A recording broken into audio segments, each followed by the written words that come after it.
Mind, one of the most important and phenomenal things that humans have understood. It is in fact one of the most complex processes. Scientists didn't even leave Einstein. They studied their mind, his brain too. My dear friends, in today's Attitude series, we are going to talk about mind and the power of self-discipline. Self-discipline is one of the most important attitude that we all need to build. If we do not have self-discipline and control of our mind or thoughts, attitude shaping or building will not be possible. Attitude is nothing but a behavioral science. It is a set of behavior that we do in a repeated manner in order to make a habit. And that is possible only if we have self-control and a disciplined mind.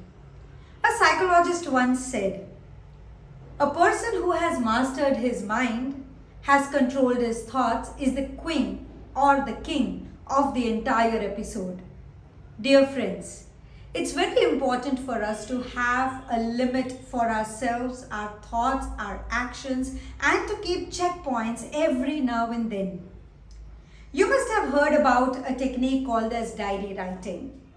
Diary writing is a technique that people use to control their thoughts. For example, towards the end of the day, pour your thoughts into the diary.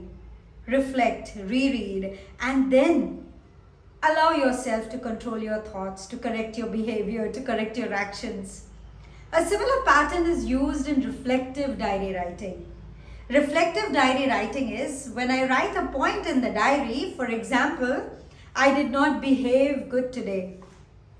You ought to correct that the next day or the same day. Check for ways and values of valuing yourself more. Have a decision-making power that pertains to yourself, and that's the entire focus of diary writing and reflective practices.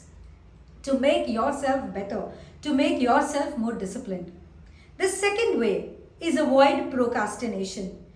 "I will do it later. Tomorrow never comes." These things are very commonly heard, isn't it? That's exactly what we need to control when we talk of attitude shaping. Attitude shaping basically means getting into a set of discipline and doing everything on a daily valued basis.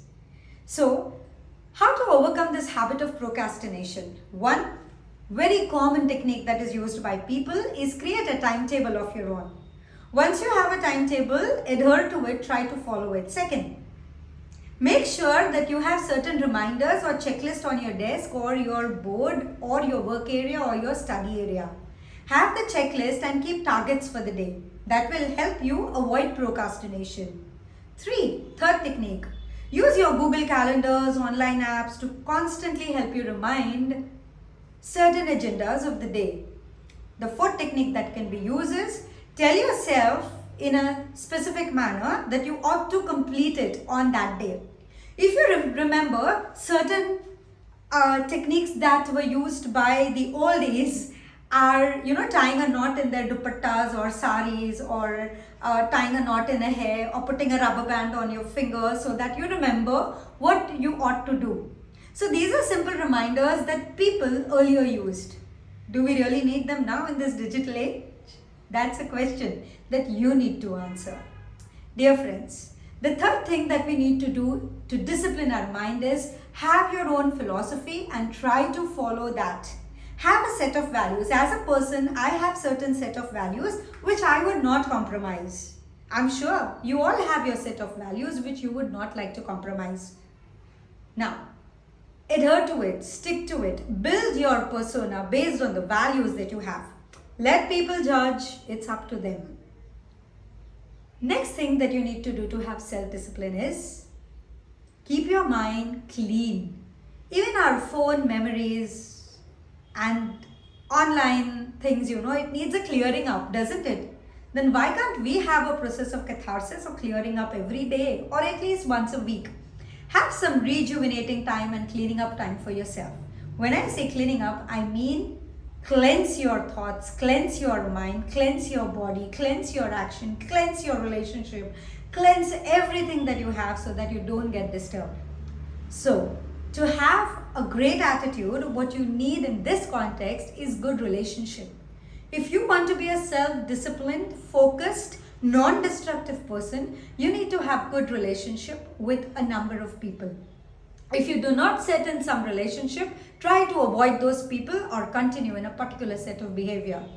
Dear friends, it's very important to be the king or the queen of your own attitudes. Can we try doing that?